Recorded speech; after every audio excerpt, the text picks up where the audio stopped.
Olá, pessoal, boa noite a todos. Sejam muito bem-vindos a mais uma aula da nossa maratona do imposto de renda. Para quem não estava na aula de ontem, o meu nome é Thalita Kuroda, eu sou contadora, sou professora no Contabilidade Facilitada e sou sócia do escritório Contabilidade Facilitada Assessoria. E nós estamos tendo 3 aulas nessa maratona, né? Ontem nós falamos sobre como você se preparar, falamos sobre os conceitos principais, vimos as principais fichas do programa. Hoje nós vamos falar sobre as novidades do Imposto de Renda 2025 e amanhã nós vamos falar sobre captação e gerenciamento dos clientes. Então, antes da gente começar a nossa aula, eu queria dar as boas-vindas a todos vocês que estão aqui. Muito obrigada pela presença, obrigada pela presença do Alex, também da nossa equipe, que já deixou o material da aula. E quem é que estava na aula de ontem aqui? Me contem aqui. Ah, eu estava. Ó, boa noite, Rosângela. Boa noite, Adriano. Boa noite, Gustavo. Que bom que vocês estão por aqui. Então, não vamos nos alongar muito nessa introdução, mas eu espero que vocês aproveitem muito a aula de hoje, que tem muita informação importante. Espero que vocês estejam gostando e estejam aproveitando. E aí, vão deixando as dúvidas de vocês aí no chat, que no final da aula eu vou responder o que for possível, o que eu puder, tá bom? Então vamos lá começar a nossa aula. Peguem o material de vocês para irem acompanhando. Então, hoje vamos falar sobre as novidades do Imposto de Renda 2025. Por que imposto de renda, gente? Imposto de renda não é só a declaração do imposto de renda. Além da declaração do imposto de renda, nós também precisamos atender os nossos clientes em relação às obrigações mensais que eles terão no ano de 2025, que serão apresentadas lá na declaração 2026, certo? E nós vimos ontem que em fevereiro sai aquela instrução normativa com as regras da declaração 2025 relativa ao ano de 2024. Então, quando a gente está falando de imposto de renda, nós temos que pensar em passado, presente e futuro. Então, passado é o ano calendário 2024, que nós vamos declarar na declaração 2025. O presente, né, são as obrigações que nós vamos cumprir durante 2025, que nós temos, por exemplo, o REVAR, temos o Receita Saúde, que nós vamos declarar lá na declaração de 2026, que está no futuro. Entende? Então, então, imposto de renda não é só a declaração. Por isso que eu trouxe todas essas mudanças que nós teremos aqui em 2025 também, que vamos usar na declaração de 2026. Então, a primeira novidade, essa daqui sim já vale para essa declaração, porque isso começou em 2024, são as mudanças no tratamento dos investimentos no exterior, certo? Então, já trouxe aqui nesse slide aqui de links, os links mais importantes das legislações que vocês precisam saber em relação a essa alteração. Então, nós temos a Lei 14.754 de 2023, que trouxe nessa questão da tributação no exterior, a famosa lei das offshores. Aí a gente teve a instrução normativa, né, que regulamentou essa lei. Tivemos uma live importante aqui da Receita Federal, que também deixei o link, explicando, né, isso a Receita Federal explicando essa legislação. Também deixei o outro link aqui de uma live de perguntas e respostas específica dessa legislação também de investimentos no exterior, que nós vamos ver aqui os principais pontos. E deixei também essa instrução normativa que trata do IR sobre rendimentos de fontes do exterior e também é a IN 1888 de 2019, que trata da prestação de informações sobre criptoativos, porque os criptoativos tiveram também uma mudança importante com essa nova legislação, né? Se você tem criptoativos em corretoras no exterior, eles passaram a ser tratados como investimentos no exterior, diferente dos criptoativos em corretoras no Brasil, ok? Nós vamos ver um pouquinho mais para frente isso com mais detalhes. Então, essa legislação aqui, essas regras, elas vieram lá no final de 2023, início de 2024. Então, elas estiveram, né, funcionando durante 2024 e vão valer para a declaração 2025. Tudo bem? Lembrando que você sempre pode consultar também a ajuda dos programas, né? A ajuda do programa Imposto de Renda, a ajuda do programa GCAP, perguntas e respostas de cada ano. Mas essas legislações aqui são bem importantes. Ainda sobre essa questão dos investimentos no exterior, é uma área, um foco bem interessante do imposto de renda, porque a gente tem cada vez mais brasileiros investindo no mundo inteiro, né? Veja, esse é um dado que foi divulgado pela própria Receita Federal. Então, em 2018, a gente tinha cerca de 263 mil. Em 2023, já são mais de 816 mil. E esse número só vem crescendo porque a gente tem acesso a corretoras, onde a gente consegue abrir uma conta facilmente, né, para investir no exterior. Então, o número de investidores vem aumentando muito. E é uma área bem interessante para a gente se especializar, porque o imposto de renda sobre investimentos tem os honorários muito mais altos, né, do que aquelas declarações mais comuns. Então, é uma área interessante para você se especializar. Quais foram as principais mudanças trazidas por essa legislação? Então, primeiro, vamos ver a relação, né, a diferença entre o tratamento dos rendimentos e do GCAP, né, do ganho de capital, quando a gente fazia alienação de algum investimento e tinha lucro, né, tinha ganho de capital. Então, até dezembro de 2023, os rendimentos dos investimentos, eles tinham um tratamento diferente de ganho de capital, que é quando você faz a alienação. Entende a diferença entre rendimento e lucro na alienação? Então, antes tinham tratamentos diferentes. E a partir de janeiro de 2024, com essa lei das offshores, eles passaram a ter o mesmo tratamento, certo? Outra mudança importante em relação às alíquotas dos rendimentos. Até dezembro de 2023, aplicava-se para os rendimentos a tabela progressiva do imposto de renda, que ia lá de 0 a 27,5%. E a partir de janeiro de 2024, passou a ser aplicada uma alíquota única de 15%. Então, salva essa tabelinha aqui, porque ela, assim, vai te ajudar demais. Sobre as alíquotas do ganho de capital, né, quando a pessoa faz a alienação do ativo e tem lucro. Então, antes, né, era apurado lá pelo GCAP com aquelas alíquotas que iam de 15% a 22,5%. Né? Mas essa alíquota de 22,5% é só para quem ganha lá muitos milhões. E agora vai ser aplicada a alíquota única de 15%. Então, isso acabou beneficiando aqueles multimilionários, né, que não vai mais ter essa alíquota de 22,5%. A apuração dos rendimentos até o final de 2023, a apuração dos rendimentos do exterior era feita pelo Carnê-Leão, mensalmente. E aí, a partir de 2024, não tem mais essa apuração de investimentos no exterior no Carnê-Leão, ela passa a ser anual pela declaração de ajuste anual. Mas atenção que aqui nós estamos falando de investimentos que são aplicações financeiras, não é qualquer rendimento do exterior.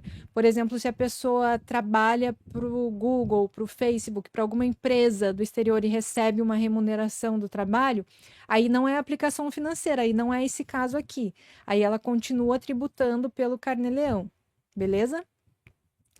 Outra mudança importante em relação à compensação de prejuízos. Até dezembro de 2023, não existia compensação de prejuízos para investimentos no exterior. E a partir de janeiro de 2024, passa a ser possível compensar esses prejuízos. Então, aqui nós temos uma mudança positiva, certo? Sobre a isenção mensal, como antes era apurado o ganho de capital lá pelo GCAP, antes existia a isenção para aqueles ganhos sobre vendas até 35 mil, né, que era aqueles bens de pequeno valor. E agora não tem mais essa isenção sobre ganho de capital, quando nós estamos falando de ativos que são aplicações financeiras, certo? Então, essas são as principais mudanças. Né? Então, qual que é a novidade ruim aqui? Não tem mais essa isenção para os investimentos no exterior, mas a novidade boa é que agora é possível compensar prejuízos, né? Você pode compensar de um mês para o outro, de um ano para o outro, indefinidamente, no caso da alienação, né? Então, Essas são as mudanças mais importantes. Então, não usa mais o GCAP a partir dessa mudança e também não usa mais o Carnê-Leão, passa a ser tudo na declaração de ajuste anual. Legal? Maravilha. Então, isso aqui também, esse outro slide é da live da Receita Federal, quando eles estavam falando sobre essa legislação. Aqui tá pequenininho, mas eu trouxe essa parte para vocês verem que foram incluídos os ativos virtuais quando custodiados ou negociados no exterior, né? Também as carteiras digitais com rendimentos, com exceção de fundos de investimentos, etc. Então, os criptoativos, né, quando negociados lá em corretoras, quando custodiados em corretoras no exterior, eles passam a ter o mesmo tratamento das aplicações financeiras, certo? E a Receita Federal também informou na live que vai ter uma ficha própria na declaração 2025, né, relativa a 2024, para esse tipo de tributação. Então, vamos descobrir ainda quando sair o programa como vai ser essa nova ficha. Legal? Então, eu trouxe um exemplo aqui para a gente entender melhor, né, essa compensação agora. Então, pensa uma pessoa que investe no exterior. Vamos supor que em janeiro ela vendeu R$ 5.000 e teve um prejuízo de R$ 300, certo? Aí, em fevereiro, ela vendeu 5.000 também e teve um prejuízo de 100. Então, ela tem um prejuízo acumulado de R$ 400, certo? Aí, no mês de março, ela vendeu de novo mais 5.000 e teve lucro de 500. Então, se ela teve 500 de lucro e 400 de prejuízo, a base de cálculo vai ser R$ 100, que é a diferença. Essa vai ser a base de cálculo do imposto para esses investimentos no exterior, tá bom? Então, eu trouxe aqui essa conta mais simplificada para a gente entender esse raciocínio da compensação. Então, esse programa, né, para apuração, a Receita ainda está desenvolvendo. Eles comentaram também que vai ter até um programa à parte da declaração 2025, né? Mas falaram que vai ter um lugar na declaração de ajuste anual. Então, vamos saber quando for sair esse programa. Só que muito cuidado para quem usa o GCAP, porque se você coloca lá no GCAP, como o programa ainda não teve essa atualização, ele ainda considera essa isenção do 35.000. Então, não preenche mais GCAP para 2024, nesse caso de aplicações financeiras, tudo bem?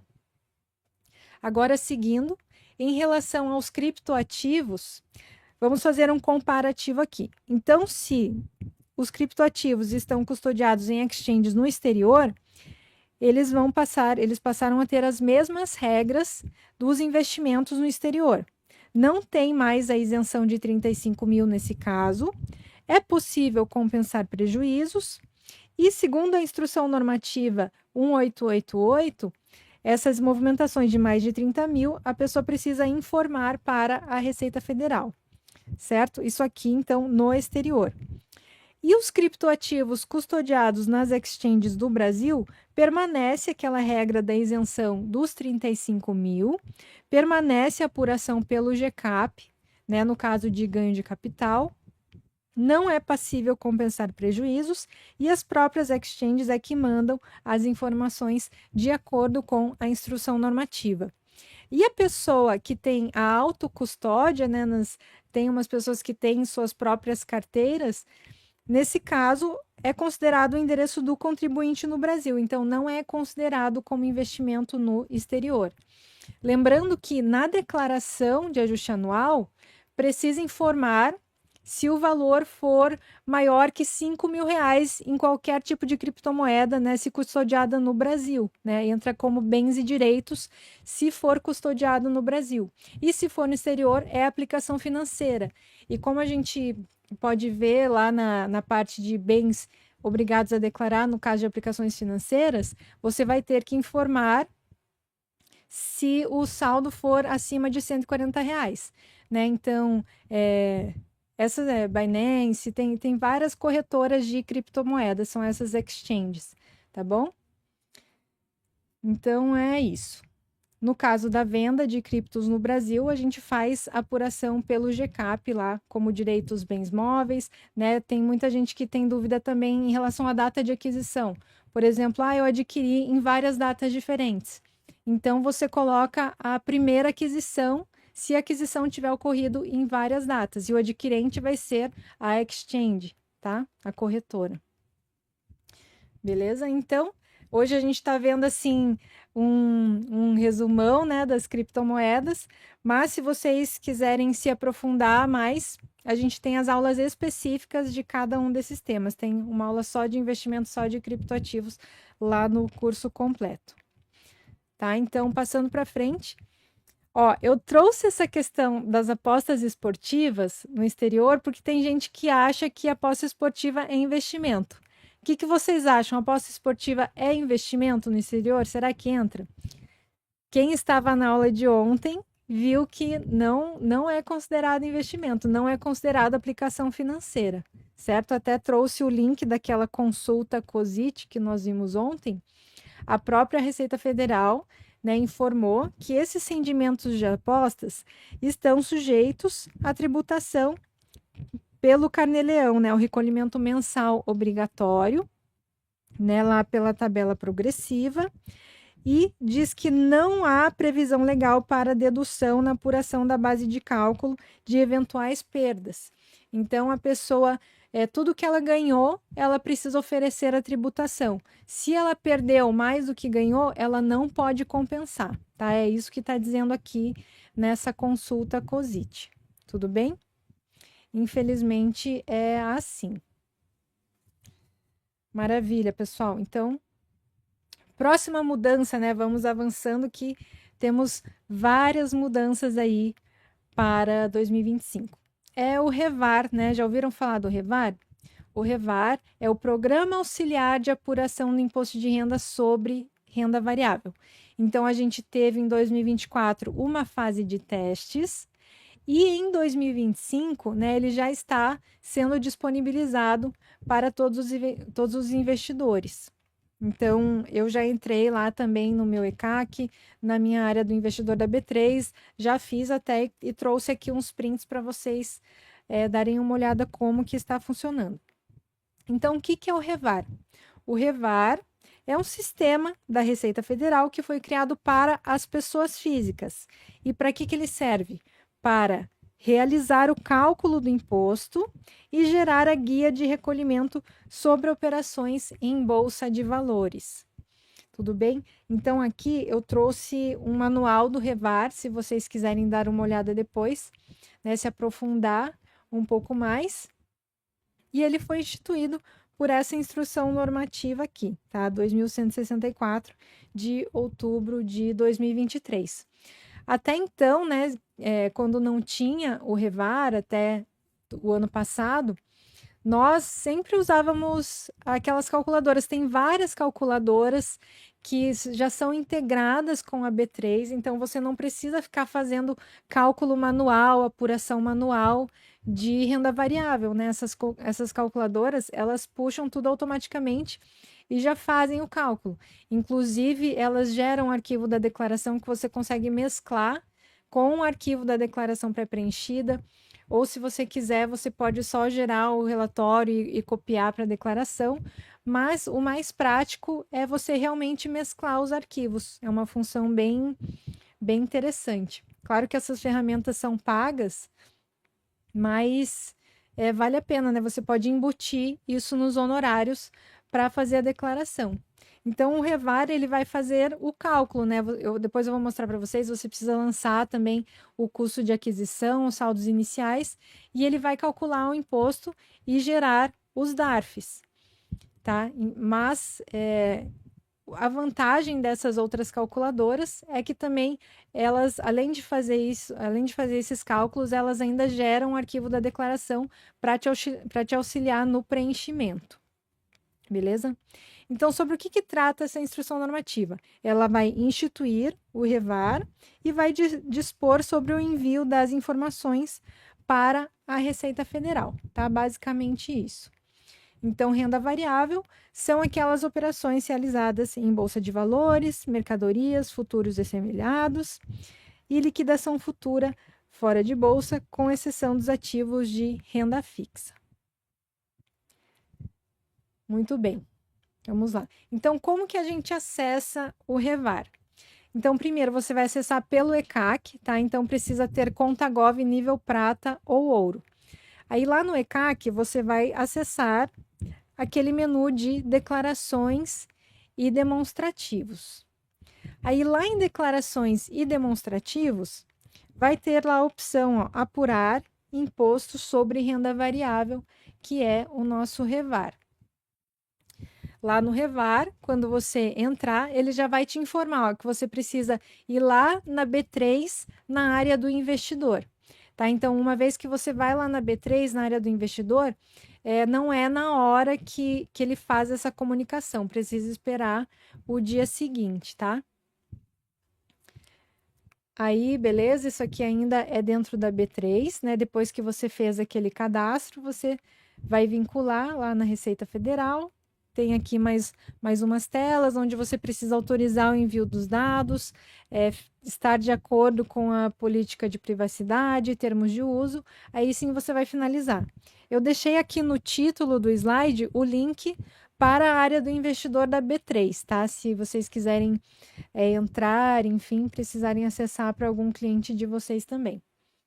E aí, depois que você fizer esse processo, a conta vai ser vinculada, né, lá com o ECAC. Você vai precisar aguardar o dia seguinte para acessar o REVAR. E aí, no próximo mês, vai acessar a calculadora, vai completar o custo médio dos ativos para início do cálculo. Tudo bem? Então, o cálculo não é realizado de forma imediata e retroativa. Isso aqui também é uma vantagem lá das calculadoras, porque elas puxam, se não me engano, desde 2020, as informações da B3, né? Não precisa nem importar a nota de corretagem. Se a pessoa fizer a vinculação, já puxa tudo automático. Beleza? Então, ele avisa também quando a conta estiver vinculada no dia seguinte. E aí, voltando lá no ECAC, né, depois que tiver sido concluída essa integração, vai aparecer lá toda a posição e se tiver imposto a pagar, a pessoa vai poder imprimir lá por dentro do REVAR. Beleza? Maravilha. E qual que é o prazo de recolhimento desse imposto? O prazo vai ser, né, como sempre, até o último dia útil do mês seguinte ao da realização da operação, por meio de DARF gerado pelo programa. Sendo que os DARFs, quando eles forem menores que R$ 10, aí ele não é gerado DARF menor que R$ 10, ele vai acumulando para ser recolhido nos meses seguintes, tá? Até chegar nesse valor mínimo de R$ 10. Beleza?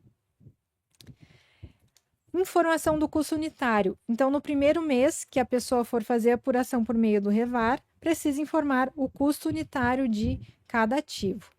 Tudo bem? Então, lá na parte de apuração de investimentos também tem a explicação de como você calcula o custo de aquisição, né, unitário dos ativos.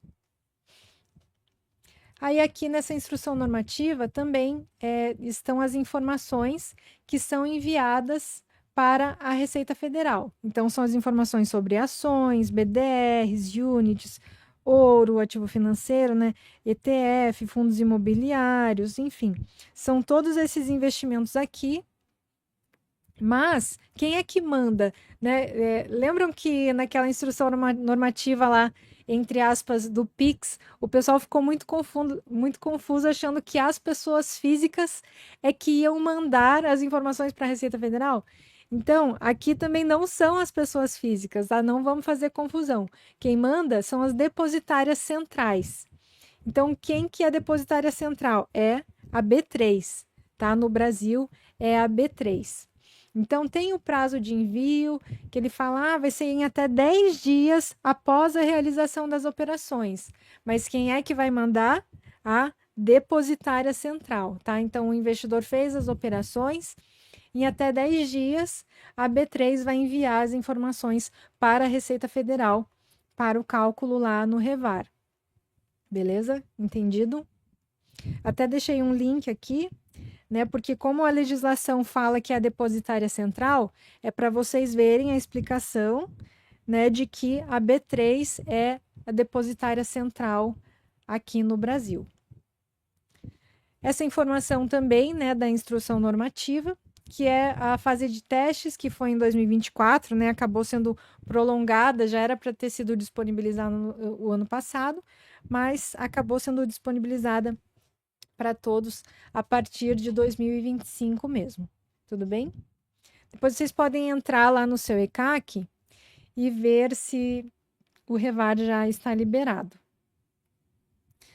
Muito bem, já vimos várias novidades e vamos para mais uma novidade. Olha quanta novidade! Imagina quando sair a instrução normativa, né? Aí a gente vai ter que fazer outra live com as novas novidades. Essa novidade também muito importante, que é o Receita Saúde, né? Vocês já usaram, já viram, já sabem do que se trata?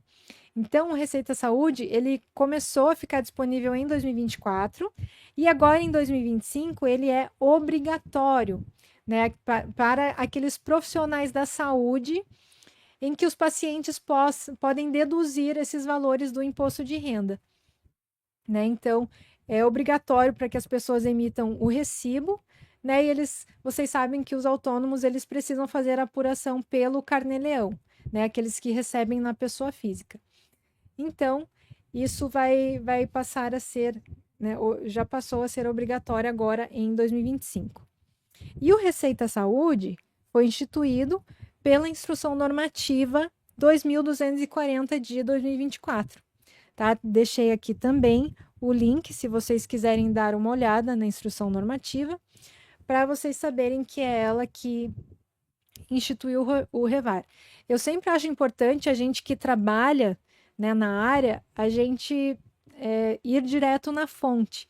Vocês viram a confusão que deu com essa história do Pix. A gente fica só, fulano falou, aí fulano ouviu de outra pessoa e fica aquele telefone sem fio, né? Então, é sempre bom ir direto na fonte, dar uma lida, ver como que você interpreta, de repente questionar, né, aquilo que você ouve de outras pessoas, né? Nem todo mundo interpreta da mesma forma. Então, algumas pessoas interpretam até da maneira errada. Então, essa instrução normativa do Revar fala sobre esse recibo, né, que é para comprovação de despesas com saúde para fins do disposto no artigo 97 da instrução normativa 1500, né, que trata das regras lá do imposto de renda. Então, esse artigo 97 da instrução normativa, ele fala da dedução das despesas médicas, né, e que são os recibos ou as notas fiscais. E no caso dos autônomos, aí vai precisar conter, né, nome, endereço, CPF, identificação do responsável pelo pagamento, do beneficiário, data de emissão, assinatura, beleza? Então, é sobre esse artigo 97 aqui, em relação à dedução das despesas médicas. Quem deve emitir o recibo do Receita Saúde? Então, são esses profissionais aqui, tá? Estão obrigados, a partir de 1º de janeiro de 2025, os dentistas, os fisioterapeutas, os fonoaudiólogos, os médicos, os psicólogos e os terapeutas ocupacionais. Sendo que em 2024 a emissão era facultativa e em 2025 é obrigatória. Tá? E tem muito profissional de saúde que ainda nem sabe da existência do Receita Saúde. Então, por isso que eu digo que imposto de renda não é só a declaração. Esse é um serviço que você já vai prestar agora, durante esse ano, né? Vai orientar, pode dar consultoria. E esses recibos aqui vão ser obrigatórios esse ano para prestar informações lá na declaração do ano que vem. Tudo bem? Maravilha. Então, quais são os objetivos do Receita Saúde, né? Claro que tem algumas coisas que até dá para deduzir, né? Então, objetivo: captar dados confiáveis que serão utilizados nas declarações pré-preenchidas, certo? No pré-preenchimento. Nas validações de malha, obviamente, a Receita aí apertando a fiscalização, o que vai reduzir a retenção de declarações por erros relacionados a despesas médicas. Né? Então, o cliente, o paciente, ele vai ter lá o recibo também eletrônico e o médico profissional da saúde vai precisar informar, né? Tem esse cruzamento. Outro objetivo, melhorar o controle da administração tributária sobre as receitas recebidas pelos profissionais de saúde, né? Então, eles querem tributar, não vai deixar ninguém passar em branco aí. Outro objetivo, eliminar a emissão de recibos falsos e fraudes correlatas, né? Então, já que apenas os profissionais das profissões previstas em lei e com registro ativo podem emitir o recibo usando o aplicativo, né? Então, precisa ter recibo lá no CRM, no Crefito, porque tem muita gente que coloca lá a despesa, sei lá, a pessoa coloca a despesa com saúde que não é dedutível para pagar menos imposto de renda, né? Recibo falso. Então, agora não vai mais ter como fazer isso, né? E aumentar a transparência na comprovação das despesas para dedução do imposto de renda. Então, é para isso que foi criado o Receita Saúde. As informações obrigatórias são o CPF de quem? Do prestador, do beneficiário e do responsável pelo pagamento. Também vai precisar do número do registro no Conselho Profissional, a data da emissão, data do pagamento e valor do pagamento, beleza? Essas informações normais, né, que tem nos recibos geralmente. E olha que coisa interessante. O Receita Saúde também pode ser emitido por procuração, né? Tem muito profissional de saúde que tem secretário, secretária, e ele não quer ficar ele mesmo emitindo o recibo. Então, tem essa opção do profissional fazer uma procuração lá pelo ECAC, né? Precisa ter conta Gov Prata ou Ouro, tanto ele quanto o procurador, né? Aí vai entrar lá no ECAC e vai fazer a procuração eletrônica, beleza? E se tiver erro na emissão do recibo, né? Se tiver que cancelar. Então, caso tenha erro no recibo, ele pode ser cancelado pelo prestador ou pelo representante, né? Pelo procurador, no prazo de 10 dias contado da data da emissão. E também é permitida a emissão retroativa antes de qualquer procedimento de ofício, né? Então, se a pessoa ainda não foi fiscalizada, ela pode emitir retroativamente, em atraso. Beleza? Só que olha que observação importante aqui. Quando tiver a emissão extemporânea, ou seja, né, emitiu atrasado, aí o profissional vai precisar providenciar o ajuste lá no Carnê-Leão, né? Então, porque se ele emitiu depois, quer dizer que ele teve essa receita antes e não tributou. Então, ele vai ter que arrumá-la no Carnê-Leão e recolher o imposto em atraso, né, sobre aquela receita, aquela diferença, né, caso ele tenha recolhido a menor.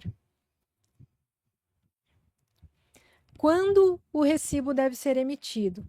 Então, precisa ser na data do pagamento da prestação de serviço. Em caso de pagamento parcelado, ele precisa emitir um recibo para cada parcela paga. E sabem por quê? Porque o imposto de renda é regime de caixa, tá? Então, é de acordo com as entradas e saídas de caixa. Então, cada vez que o profissional da saúde recebeu o valor, ele vai precisar emitir aquele recibo de acordo com aquela movimentação. E ele também coloca, né, a questão da emissão retroativa, que tem até o último dia do prazo para entrega de declaração de imposto de renda, né? Então, a pessoa entregou a declaração, já vão aquelas informações das emissões, né? Então, até lá, ele ainda consegue emitir retroativamente. Beleza? Então, os requisitos, né, são a conta Gov, nível prata ou ouro, e a pessoa precisa estar cadastrado como autônomo lá no Carnê-Leão. Lá no Carnê-Leão, quando a pessoa vai fazer as configurações, ela precisa informar que é autônomo, aí vai selecionar a profissão, né, médico, psicólogo, dentista, e vai colocar o número do registro. E acho que até coloquei isso aqui no outro slide, coloquei sim. Então, como que a pessoa vai emitir? Ela pode baixar o aplicativo no celular, certo? É o aplicativo da Receita Federal mesmo, né? Hoje em dia, todos os serviços praticamente estão dentro desse aplicativo da Receita Federal. e lá tem essa opção aqui do Receita Saúde, né? Aí a pessoa consegue alternar o perfil de paciente ou de profissional. E também é possível emitir lá por dentro do Carnê-Leão. Então a pessoa vai acessar o Carnê-Leão lá pelo portal do ECAC ou pelo portal da Receita Federal, né? Que vocês sabem que o ECAC ele está sendo descontinuado, né? Ele está sendo substituído pelo novo portal da Receita Federal. Então você consegue ainda acessar o Carnê-Leão pelos dois. E aí lá no Carnê-Leão tem a parte, quando a pessoa vai informar a receita, ela consegue emitir também o recibo do Receita Saúde lá por dentro do Carnê-Leão, tá? São essas formas aqui. E para o paciente, né, a pessoa não vai precisar imprimir o recibo, porque já vai ter esse cruzamento eletrônico, né? Mas mesmo assim, ela consegue, lá, se não me engano, exportar um PDF, tá? Mas não precisa, porque como já é tudo no aplicativo, não tem essa necessidade. Ele pode consultar também lá pelo próprio aplicativo da Receita Federal, pelo perfil de paciente. E essas informações também já vão vir na declaração pré-preenchida. Maravilha! Então, fechamos aqui a parte do Receita Saúde. Mas nós ainda temos mais novidades. Olha, gente, quanta novidade, né? Por isso que é importante a gente estudar, né? Senão a gente fica desatualizado. Então, né, em 2025, isso aqui vai entrar lá na declaração 2026, mas lembra que nós estamos tratando agora dos fatos geradores, né, de 2025, não é apenas a declaração. Então, em 2025, quem ganha até 2 salários mínimos vai voltar a pagar imposto de renda, porque aumentou o valor do salário mínimo, certo? E a tabela progressiva continuou com aqueles valores, né? Porque vocês sabem, como a gente falou, o recolhimento do imposto de renda é mensal, né? Lá na declaração anual é só ajuste para a gente ver se a pessoa recolheu o que ela devia ter recolhido, ou se faltou imposto a recolher, ou se ela tem imposto a restituir. E também tem a questão das despesas dedutíveis, né? Como saúde e educação, que elas são lançadas só lá na declaração de ajuste anual, elas não são lançadas durante o ano. Então, por exemplo, se o imposto é retido na fonte quando é recebido de pessoa jurídica, aí não tem essas deduções. Ou quando é recolhido no Carnê-Leão pelos autônomos, né? Só vai lançar a despesa com saúde e educação lá na declaração anual. Então, eu trouxe aqui as tabelas progressivas, né, também, para a gente fazer uma simulação desses cálculos. A gente viu ontem essas tabelas, mas eu trouxe aqui novamente porque achei importante trazer nesse contexto. Então, tinha essa tabela, né, em janeiro de 2024, que veio lá de 2023, e a partir de fevereiro de 2024 temos uma outra tabela. E essa é a tabela do exercício 2025, ano calendário 2024. Deixei aqui também o link do simulador de alíquota efetiva, porque agora a gente vai ver essa questão dos 2 salários mínimos. Vamos pensar junto aqui. Ó, 2024, qual que era o valor do salário mínimo em 2024? Quem lembra? Então, a gente tinha o salário mínimo em 2024 de... Quem é que lembra o valor? Vamos ver se alguém acerta. Salário mínimo de 1.412, certo? Em 2024. Maravilha. Aí a Fran já acertou. Então, 2 salários mínimos. A gente tem 2 vezes 1.412. Isso dá quanto? 2.824, certo? Aí a gente tem o desconto simplificado, tá? Isso aqui é importante vocês saberem como funciona o cálculo do imposto de renda. Então, o desconto simplificado é de 564,80, certo? Então, a gente vai pegar esses 2 salários, então 2.824 menos o desconto simplificado, que é 564,80, e a gente vai ter aqui quanto? 2.259,20, certo? Que está aqui, ó, na nossa faixa de isenção, certo? Isso em 2024. Agora vamos fazer aqui em 2025, como que ficou? 2025.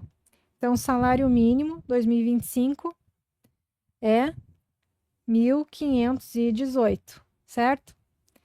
2 vezes 1.518, isso vai dar 3.036, certo? Aí a gente tem o desconto simplificado, que continua nesse valor de 564,80, beleza? Então, vamos fazer essa dedução novamente. 3.036 menos 564,80. Isso vai dar quanto?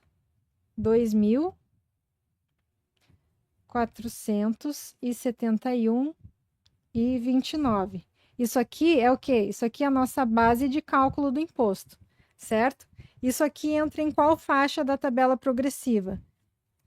Me contem aí. Qual faixa da tabela progressiva? Entra aqui na segunda faixa, certo? Alíquota de 7,5%. Então, ó, 2.471,29. Desculpa, a letra é meio feia. Vezes 7,5%. Isso aqui vai dar, ó, 185,34. Isso aqui é o valor que a pessoa vai pagar? Me digam. É ou não é? Não é, né? Por quê? Porque ainda tem a parcela a deduzir, certo? Então, ó, deixa eu colocar aqui do outro lado que vai ficar melhor de ver. Ó, 185,34 menos 169,44, que é a nossa parcela a deduzir. Isso vai dar um imposto de renda de 15,90. Conseguiram entender? Então, é assim que é feito o cálculo do imposto de renda. Se vocês colocarem aqui no simulador de alíquota efetiva, vocês vão ver que vai dar exatamente esse valor aqui, tá? Mesmo que tenha o programa, mesmo que tenha simulador, é importante para a gente saber como que funciona esse cálculo, beleza? Então, depois vocês jogam lá nesse simulador para vocês verem como funciona. Então, por isso que em 2025, quem ganha 2 salários mínimos vai voltar a pagar imposto de renda. Entenderam? Beleza. Então, vamos aí para a próxima novidade, né, que foi revogada, mas vamos falar sobre ela, né, para tirar também um pouco dessa confusão. Então, né, a famosa instrução normativa do PIX. Eu coloquei entre aspas, né, porque o pessoal achou que era uma instrução normativa do PIX. Mas, gente, as informações de movimentações financeiras, elas já são enviadas há muito tempo para a Receita Federal. Olha, desde 2003, a gente tinha a DECRED, certo? Desde 2008, a gente tinha essa DIMOF, né, Declaração sobre Movimentações Financeiras. Aí, em 2015, veio a DE Financeira. E aí, o que fez essa instrução normativa nova que foi revogada? Ela juntou, ela extinguiu a DECRED, que é aquela lá de 2003, certo? E colocou as informações do cartão na E-Financeira. E alterou os limites e incluiu as instituições de pagamento, que antes não estavam, né? Todas essas empresas que fazem a intermediação de pagamento. Então, não foi uma novidade, né? Porque o Pix é uma movimentação financeira. Então, ele também já passou a integrar aqueles montantes globais de movimentações financeiras que eram informados na e-financeira, né? Não foi uma novidade. Mas, assim, foi tanta desinformação, tanta fake news, que o governo acabou voltando atrás, né? Então, os limites, eles voltaram a ser os limites anteriores. Então, veja que antes eles mandavam as informações quando o saldo por mês em cada tipo de operação era superior a 2.000 para pessoas físicas e 6.000 para pessoas jurídicas. Isso é como era, aí como mudou e voltou a ser. Aí, com a nova instrução normativa, foi assim, as instituições tinham que informar quando a movimentação era superior a 5 mil, então não era mais 2 mil, era só 5 mil. E para as pessoas jurídicas, quando era mais de 15 mil. Aí, com a revogação, voltou a ser 2 mil e 6 mil. Entenderam? Então, mais para fins de imposto de renda, o importante é que os rendimentos informados na declaração sejam compatíveis com o que a pessoa recebeu na conta bancária, né? Porque imagina, caso contrário, a pessoa ela pode ser chamada a prestar conta se ela for fiscalizada, né? Imagina, fulano, como que você declarou que recebeu 3 mil reais por mês e entrou aqui 10 mil reais na sua conta, né? O que são esses outros aí 7 mil? Aí a pessoa vai justificar, mas eu sou pedreiro, sou autônomo, recebo na minha conta dinheiro para comprar material. Ok, mas assim, então precisa estar preparado, né? Caso seja necessário, para ter os comprovantes de que você recebeu do CPF que te contratou, ter as notas fiscais, né? Para poder comprovar tudo isso num processo digital, caso seja fiscalizado. Aí, se a Receita vai aceitar ou não, depende se os documentos fiscais forem idôneos, se forem de acordo com o que manda a legislação. Também precisa cuidar para a evolução patrimonial ser compatível com a renda, né? Aí tem gente que pensa assim, eu recebi um Pix de 10 mil reais, vou pagar imposto de renda? Depende. A resposta é depende. Qual é a natureza desse rendimento? É um rendimento de trabalho não assalariado, né, de autônomo? Aí é tributável pelo imposto de renda. Esse Pix de 10 mil reais foi uma doação que você recebeu? Se for doação, é isento de imposto de renda, mas pode ser tributado pelo ITCMD, que é o imposto estadual, Imposto sobre Transmissão, Causa-Mortes e Doação.